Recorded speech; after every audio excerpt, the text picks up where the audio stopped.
Welcome back to another Rush Duel Links video. Recently there has been a leak showing that there will be Rush Duel skills in Duel Links. This is quite divisive, I feel. I think a lot of people would really like to see Rush Duel come out in its purest form with no skills. And this is completely understandable. I think I too am leaning more towards I would rather have the pure Rush Duel experience without skills, but at the same time, I'm not going to be too upset about it because, again, especially early on in Rush's lifespan, there were very few actually good decks, and a lot of the boss monsters, so the level like 7 and 8 monsters, were really not seeing a lot of play, which did feel a little bit lackluster, and I do think skills is a way that we can bring those weak cards up to the strength of some of the stronger ones. So let's take a look at some of those skills now.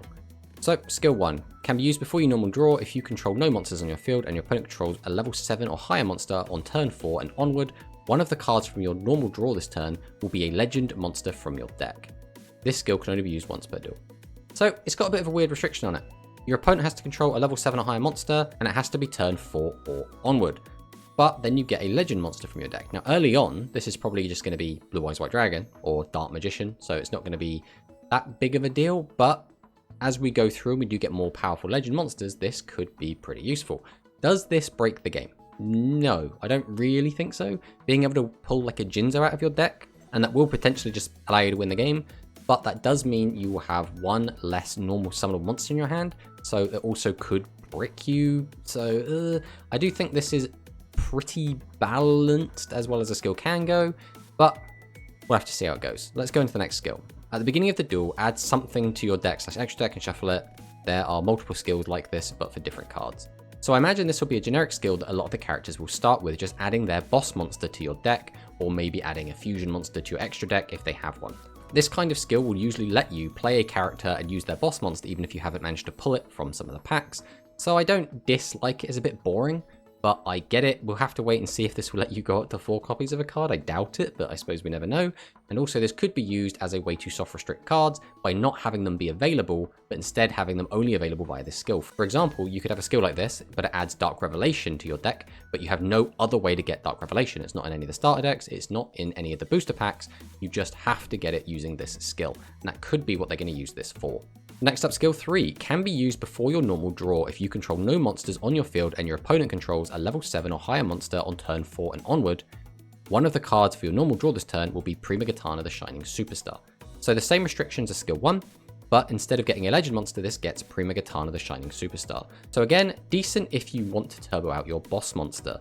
The other thing to note of is that a lot of the time you could just draw out all of your copies of Prima Gitana before you get to turn 4.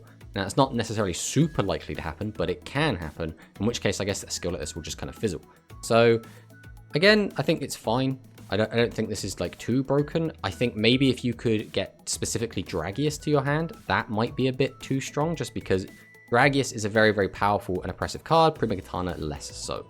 So, skill 4, add 7's Rogue Magician to your hand. The skill can only be used once per duel. So this is obviously ridiculous. Why have these skills? And this is 4. Has a second one for Multi-Strike Dragon Dragius, another one for Yami Ruler, and another one for Prima Gitana. So this makes skill 3 look a little bit redundant, which makes me think these are not going to be real skills. These could be for testing purposes, or these could be something that only the NPCs can use, or this could be for some sort of event. But I don't see these being real skills, having no restrictions on them whatsoever, and just being able to add your boss monster in your hand seems a bit ridiculous. And again, skill 3 very much conflicts with skill 7. So skill 8, select one face-up monster with 1600 attack that was normal summon this turn, to give 800 attack until the end of this turn. Once per duel, if you use this skill on turn 4 onwards, you can also return one card from your hand to the deck and add 7's Rogue Magician from your deck to your hand. This skill can only be used if you start the duel with a deck that contains at least one spellcaster type monster with 1400 or less attack. So this is an interesting one. So the clear target for this is going to be 7's Rogue Witch, which is a 1600 attack monster and does have some synergy with 7's Rogue Magician. So we'll summon out the Witch, give it 800, which will boost it up to 24 until the end of the turn. Then, if it's turn 4 onwards, we can add the 7's Rogue Magician to our hand, which means we could then use our 7's Rogue Witch effect to cheat out the 7's Rogue Magician, then give it the extra 400, put it up to 28, and then 7's Rogue Magician could also use its effect. So it's decent. It lets us basically fulfill that summoning condition, which is going to make spellcasters that little bit stronger. The other kind of requirement on this effect is that this skill can only be used if you begin the duel with a deck that contains at least one spellcaster type monster with 1400 or less attack. I guess this is to try and stop people from just playing that little combo in like a full dragon deck, for example, and basically say, okay, we have to be playing at least one spellcaster, but one spellcaster with 1400 less attack does not seem like a ton. This is a bit weird that it even has this restriction to begin with. I would have thought it would have been at least 10 or 15 spellcasters, or not have the restriction at all, but I guess, yeah, it's here. All right, skill 9. Can be used the turn you have normal summoned a level 7 or higher Dark or Earth warrior type monster. Select one face-up monster your opponent controls and change it to defense position. This skill can only be used once per turn. So this is decent because basically a lot of monsters in Rush, especially early Rush, have very low defense points. The caveats to that being stuff like Yami Ruler itself, which clearly this card is supposed to be used with because it is a level 7 or higher Dark warrior type monster. But being able to change a monster to defense basically almost guarantees that you're able to kill it. So this is like, again, soft removal. This is basically like having block attack in a skill. So it's decent. Again, changing a monster to defense, not super broken. But again, it's like having an extra card if you think about just having an extra block attack. So yeah, okay, I like it. Next up, skill 10. Set one sparks from your deck or graveyard to your field. This can only be used once per duel. This, I don't see a ton of use for it. Being able to set Sparks, obviously it just does 200 damage, is fine. Sparks is not a very good card. There are some support cards that work with Sparks, but I don't think they're ever going to be good. And I don't think this skill makes them good. Basically, this lets you kind of have an extra card, right? Because you do get an extra card, which goes onto the field. So I guess this is supposed to not make you feel as punished for having to run copies of Sparks.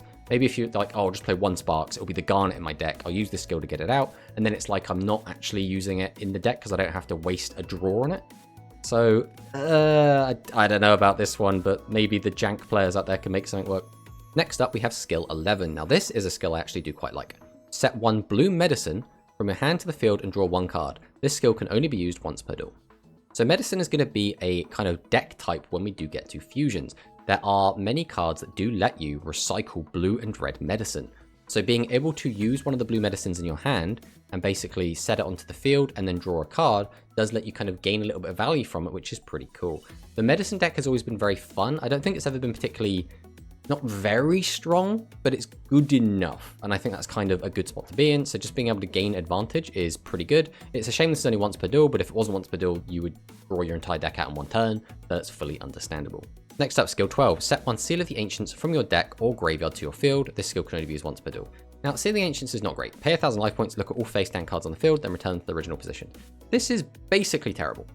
I do not see this skill being played pretty much at all, but maybe there's some jank combo we can do with this. But again, just looking at cards for 1,000 life points is not the best. Now, paying 1,000 life points can be okay in something like Psychics, but again, they have a lot of good paying life point effects of their own, so I don't see why they'd have to jam a bad card like this. Alright, skill 13. Set one Hammer Crush from your hand to your field and draw one card. This skill can only be used once per turn. So it's another set a spell card from your hand, draw a card. Hammer Crush, however, is a very good card, especially early on. This is again going to be the only spell trap destruction that a lot of decks are going to have, because a lot of the decks do not have access to in-archetype destruction. But again, send one card from your hand to the graveyard, destroy one spell trap on your opponent's field.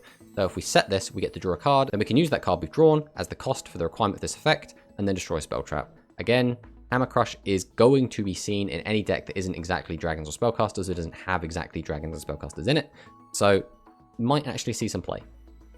Skill 14. This skill can be used from turn 4 onwards when you have more than 1,000 life points.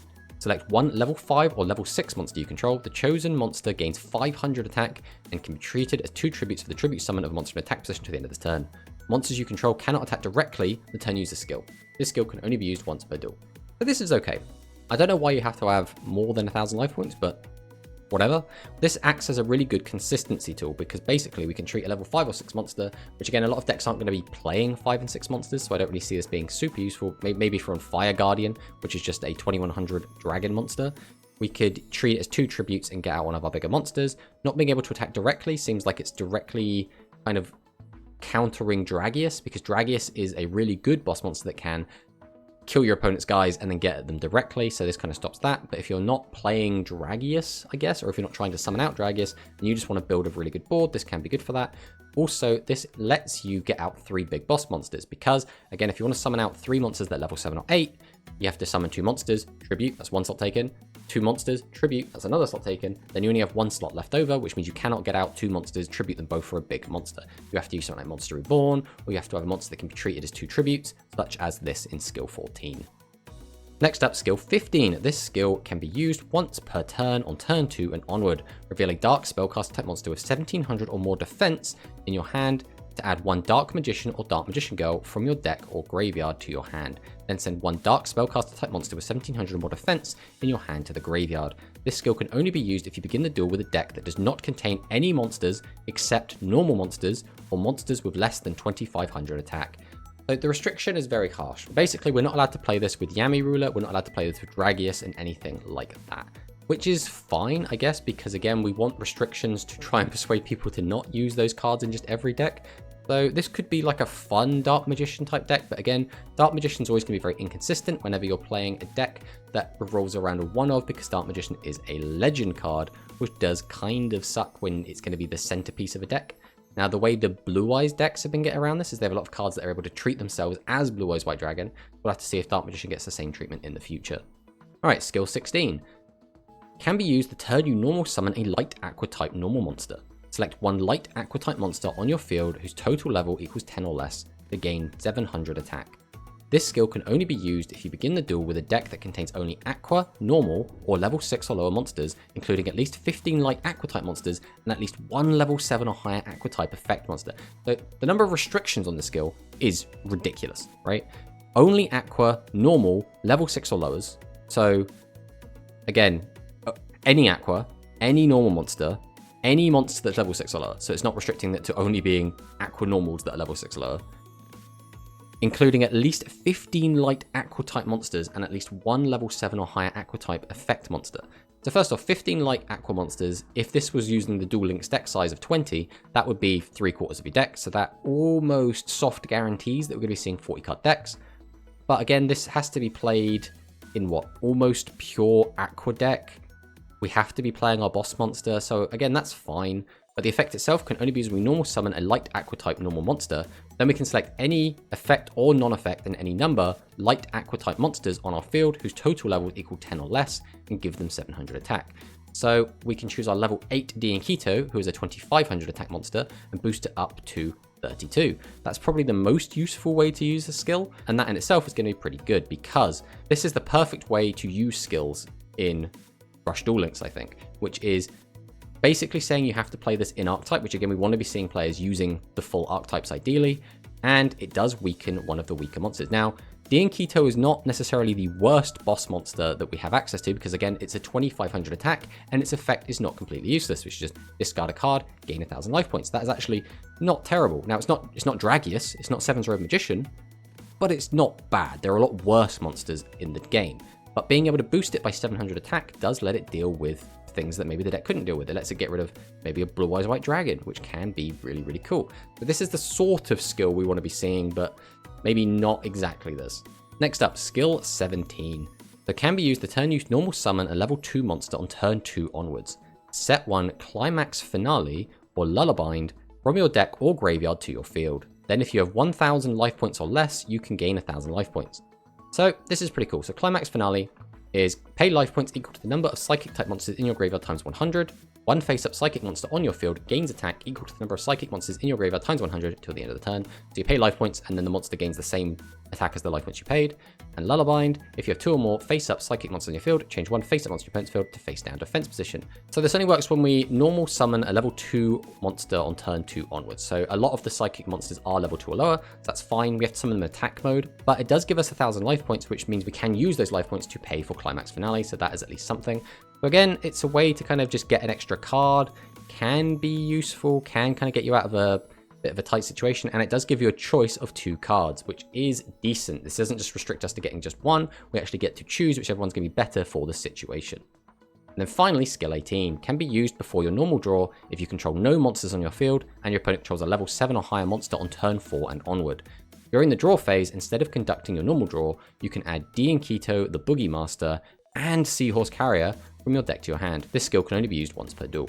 So this skill is actually bonkers. We can add our boss monster, which is a good 2500 attack monster, and Seahorse Carrier, whose effect lets you, the turn you summon it, add a light attribute aqua type normal monster from your graveyard to your hand. So this basically says you get your boss monster and a way to easily summon it, which means instead of our normal draw, we will get our boss monster out. Now this does have a pretty big negative, which is if we have an empty hand, instead of drawing our 5 cards, we will only be adding 2 cards to our hand. We will guarantee our D and Keto, but we'll be down 3 cards. But where this skill can come in handy is when we already have a full hand. If we have a 5 card hand, we can draw both of these to our hand, giving us 7 cards for the turn instead of the 6, which means there are some situations where this is going to be crazy and will basically give us this extra power boost and let us be able to make a really strong comeback. Let's say we've got another Boogie Master in our hand, 2 more tribute fodder, and our opponent just outs our board. We use this skill, draw both of these to our hand, summon out 2 Boogie Master and potentially another monster, as well as having some back row and try and blow out our opponent that way. So again, can be really, really good. So yeah, these skills do seem pretty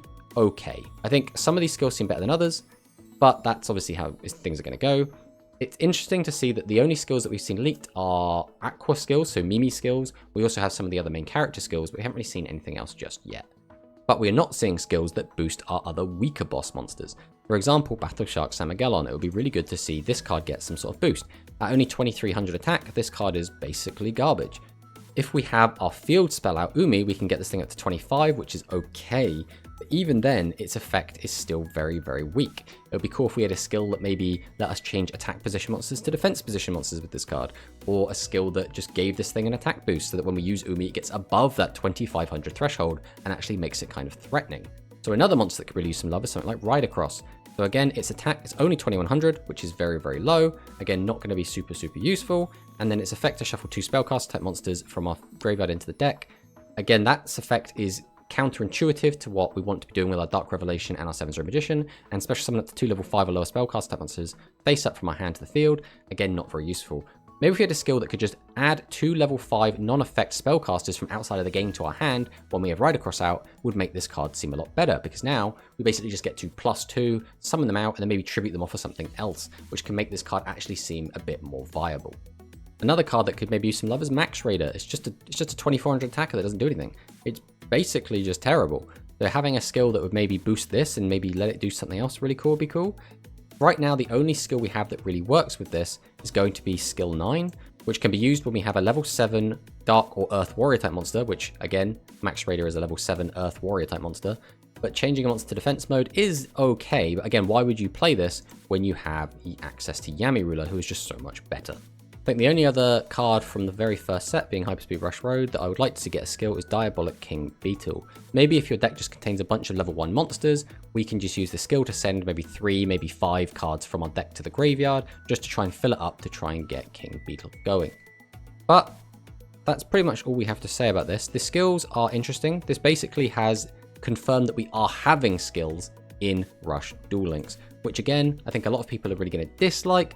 I'm more on the side of, I think it'll be fine as long as the skills don't break the game. Duel Links has typically done quite a good job of making sure their skills aren't super broken. Whenever something is super broken, they are quite quick to hit it with the nerf hammer. And again, these skills aren't actual cards, which means they can be changed, they can be tweaked if we feel like they are going a little bit too far in one direction. So yeah, overall, I'm pretty excited for this. I think skills are going to add a new dynamic. And again, one of the few worries that I think a lot of people have had is that early Rush Duel Links is going to be the draggiest game. It's going to be Dark Revelation, it's going to be draggiest, it's going to be 7-0 Magician, it's going to be Dragon Casters, and that's going to be the whole story until like Light Machines come out later down the line. But with these skills, I think there is a way we can make some of those weaker decks have a lot more life breathed into them and give them a bit more longevity. So again, overall, quite happy with this. But yeah, thanks for watching.